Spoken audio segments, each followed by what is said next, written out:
We have lived as if in a trance. We have lived as people in fear. And now, our rights and our freedoms in peril, we slowly awaken to learn that we have been afraid of the wrong thing. Therefore, tonight have we truly become the inheritors of our American legacy.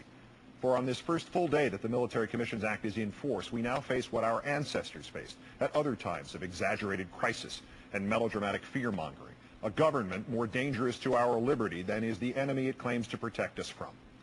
We have been here before, and we have been here before, led here by men better and wiser and nobler than George W. Bush. We have been here when President John Adams insisted that the Alien and Sedition Acts were necessary to save American lives, only to watch him use those acts to jail newspaper editors, American newspaper editors, in American jails for things they wrote about America. We have been here when President Woodrow Wilson insisted that the Espionage Act was necessary to save American lives, only to watch him use that act to prosecute 2,000 Americans, especially those he disparaged as hyphenated Americans, most of whom were guilty only of advocating peace in a time of war. American public speakers in American jails for things they said about America. And we have been here when President Franklin D. Roosevelt insisted that Executive Order 9066 was necessary to save American lives, only to watch him use that order to imprison and pauperize 110,000 Americans, while his man in charge, General DeWitt, told Congress, "It makes no difference whether he is an American citizen, he is still a Japanese." American citizens in American camps for something they neither wrote nor said nor did, but for the choices they or their ancestors had made about coming to America. Each of these actions was undertaken for the most vital, the most urgent, the most inescapable of reasons. And each was a betrayal of that for which the president who advocated them claimed to be fighting. Adams and his party were swept from office and the Alien and Sedition Acts erased. Many of the very people Wilson silenced survived him, and one of them even ran to succeed him and got 900,000 votes, though his presidential campaign was conducted entirely from his jail cell. And Roosevelt's internment of the Japanese was not merely the worst blight on his record, but 4 decades later it would necessitate a formal apology from the government of the United States to the citizens of the United States whose lives it ruined. The most vital, the most urgent, the most inescapable of reasons. In times of fright, we have been only human. We have let Roosevelt's fear of fear itself overtake us. We have listened to the little voice inside that has said, "The wolf is at the door. This will be temporary. This will be precise. This too shall pass." We have accepted that the only way to stop the terrorists is to let the government become just a little bit like the terrorists. Just the way we once accepted that the only way to stop the Soviets was to let the government become just a little bit like the Soviets, or substitute the Japanese, or the Germans, or the socialists, or the anarchists, or the immigrants, or the British, or the aliens. The most vital, the most urgent, the most inescapable of reasons. And always, always wrong. With the distance of history, the questions will be narrowed and few. Did this generation of Americans take the threat seriously, and did we do what it takes to defeat that threat? Wise words, and ironic ones, Mr. Bush. Your own, of course, yesterday in signing the Military Commissions Act. You spoke so much more than you know, sir. Sadly, of course, the distance of history will recognize that the threat this generation of Americans needed to take seriously was you. We have a long and painful history of ignoring the prophecy attributed to Benjamin Franklin that those who would give up essential liberty to purchase a little temporary safety deserve neither liberty nor safety. But even within this history, we have never before codified the poisoning of habeas corpus, that wellspring of protection from which all essential liberties flow. You, sir, have now befouled that spring.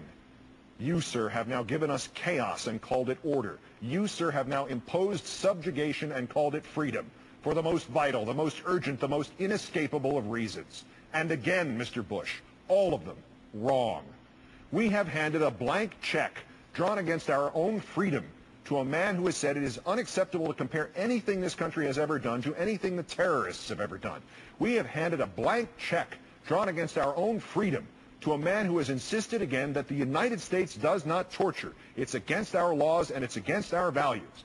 And who has said that with a straight face while the pictures from Abu Ghraib prison and the stories of waterboarding figuratively fade in and out around him. We have handed a blank check drawn against our own freedom to a man who may now, if he so decides, declare not merely any non-American citizens unlawful enemy combatants and ship them somewhere, anywhere, but may now, if he so decides, declare you an unlawful enemy combatant and ship you somewhere, anywhere. And if you think this hyperbole or hysteria, ask the newspaper editors when John Adams was president, or the pacifists when Woodrow Wilson was president, or the Japanese at Manzanar when Franklin Roosevelt was president.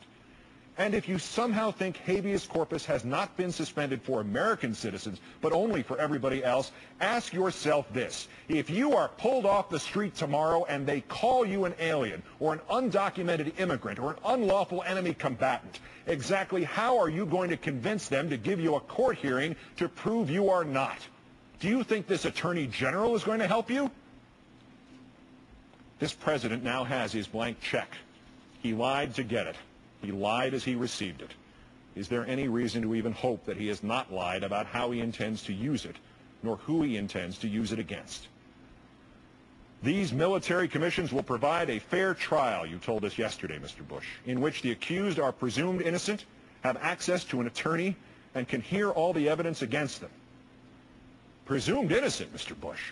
The very piece of paper you signed as you said that allows for detainees to be abused up to the point just before they sustain serious mental and physical trauma in the hope of getting them to incriminate themselves.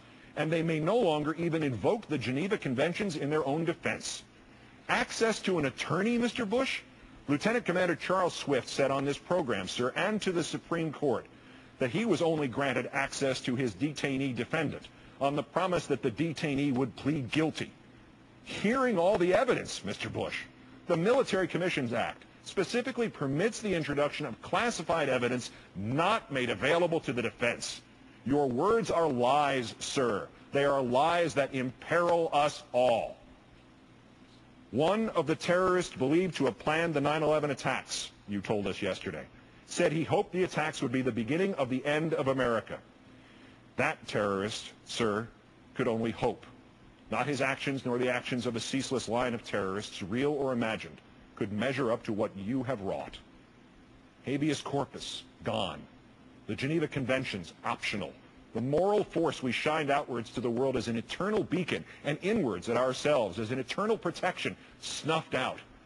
These things you have done, Mr. Bush, they would constitute the beginning of the end of America.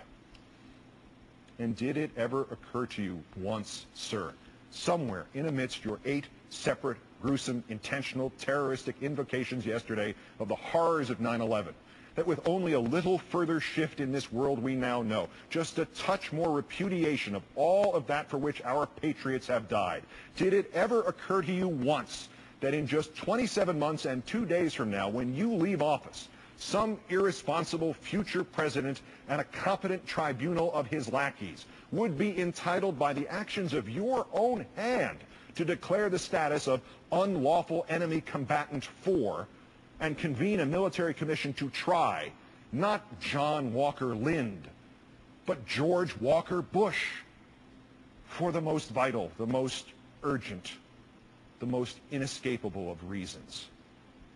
And doubtless, sir, all of them, as always, wrong.